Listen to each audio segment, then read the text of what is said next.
Olá pessoal, tudo bem? Eu sou Alejandro Ortiz, economista da Guide Gestão. Sejam bem-vindos a mais um resumo do panorama mensal relacionado aos principais desenvolvimentos macroeconômicos do cenário local e internacional. Ao longo do mês de fevereiro, ativos de risco mundo afora, especialmente no Japão e nos Estados Unidos, seguiram em tendência de alta, em parte motivado pela expectativa de um pouso suave, mas também refletindo o fascínio dos investidores com os papéis ligados à inteligência artificial. É importante recordar que esta alta das bolsas ao redor do mundo ocorreu a despeito de um forte movimento de alta nas taxas de juros ao redor do mundo, especialmente nos Estados Unidos. Nos Estados Unidos, esta alta das taxas de juros refletiu principalmente indicadores de inflação ao consumidor e ao produtor, que vieram bastante pressionados, especialmente no que diz respeito ao segmento de serviços. No âmbito da atividade, os dados vieram relativamente mistos, de um lado refletindo alguma fraqueza nas vendas do varejo, que se contrapôs a um crescimento contínuo nas vendas dos imóveis. Ao todo, o conjunto de indicadores continuou reforçando a postura conservadora e cautelosa que os principais dirigentes do Banco Central têm adotado. Isto é, eles têm levado os mercados a reprecificarem o ciclo de política monetária, onde agora se espera que o ciclo de queda se inicie apenas em junho. Pelo continente europeu, a situação também não foi muito diferente. Os juros futuros também abriram por lá, em grande parte refletindo o discurso de seus dirigentes, que também adotaram uma entonação cautelosa e conservadora frente à incerteza com relação à sustentabilidade do processo de desinflação. O curioso é que, no continente europeu, como já comentamos aqui neste espaço, a atividade econômica está dando claros sinais de deterioração, empurrando os indicadores de inflação, especialmente o indicador de inflação ao produtor, para terrenos fortemente negativos. No entanto, o Banco Central Europeu não cede no discurso, como comentado. Por fim, na China, a situação se reverteu parcialmente ao longo do mês de fevereiro, com o mercado de ações revertendo toda a queda observada no início do ano, registrando forte valorização ao longo do mês. Em parte, isto refletiu um corte surpresa na taxa de juros longa, referência para empréstimos hipotecários, assim como a força compradora que foi exercida por um fundo público que foi criado justamente para recomprar ações no mercado. Aliado a isso, o Partido Comunista Chinês também proibiu as vendas a descoberto, o que auxiliou no movimento. A despeito da leve melhora dos ativos financeiros, a situação no mercado imobiliário chinês continua bastante complicada, ainda danificada pela crise de confiança que segue acometendo a economia e principalmente as empresas do setor. Seguimos acreditando que no ano de 2024 os mercados acionários continuarão outperformando os mercados de renda fixa. Isso ocorre porque seguimos firme em nossa tese de que o crescimento americano seguirá surpreendendo o consenso. Afinal, os principais vetores que sustentam nossa visão continuam presentes.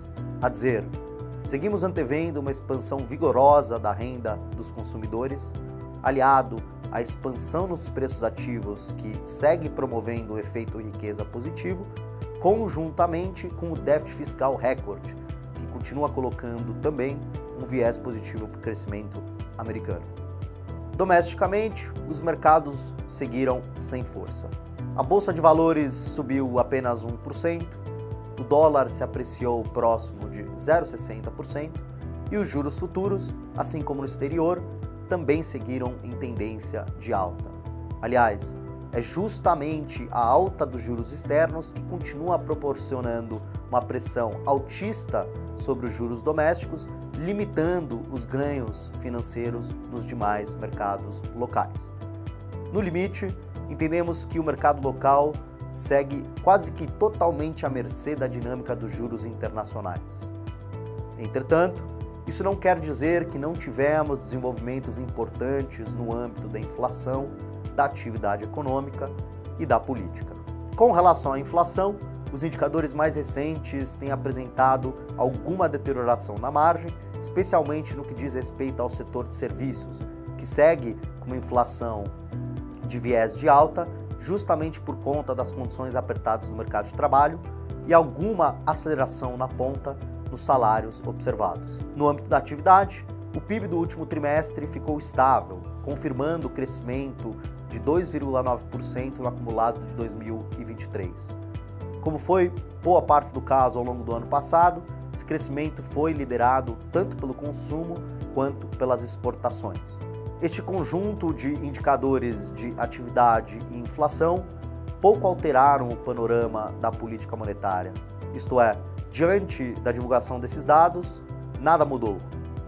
Copom continuará reduzindo a Selic a passos de 50 pontos base ao longo das próximas 2 reuniões e alterará seu discurso apenas a partir do meio do ano, onde continuará enfatizando a necessidade de manter uma postura restritiva diante da desancoragem das expectativas de inflação e por conta das incertezas relacionadas à inflação corrente de serviços. Por fim, no âmbito político, seguimos não observando nenhum tipo de desenvolvimento relevante no que diz respeito às principais pautas fiscais deste ano.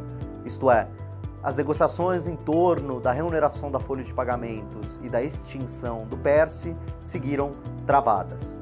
Isto ocorreu essencialmente por conta de problemas políticos ligados ao pagamento de emendas parlamentares, que foram parcialmente vetados pelo presidente Lula ao final do ano passado. As principais lideranças do Congresso carregaram as discussões com inércia bastante grande, como comentado, sem muitos desenvolvimentos. No limite, trata-se de um cenário onde a inércia política gasta tempo do calendário em um ano onde não há tempo, justamente por conta das eleições municipais. A despeito disso, como já comentado, os principais riscos para os mercados domésticos seguem sendo a abertura dos juros externos, que, como dissemos, continuaram não dando nenhum tipo de trégua ao longo do mês passado. Os fundamentos domésticos seguem positivos, a inflação continuará em queda, a taxa Selic seguirá sendo reduzida e as negociações, ainda que de forma lenta, podem em algum ponto render algum fruto. Bem, pessoal, muito obrigado por acompanhar o nosso panorama mensal macroeconômico relacionado aos mercados internacionais e domésticos. Para mais informações sobre o desempenho de nossos fundos, clique no card acima.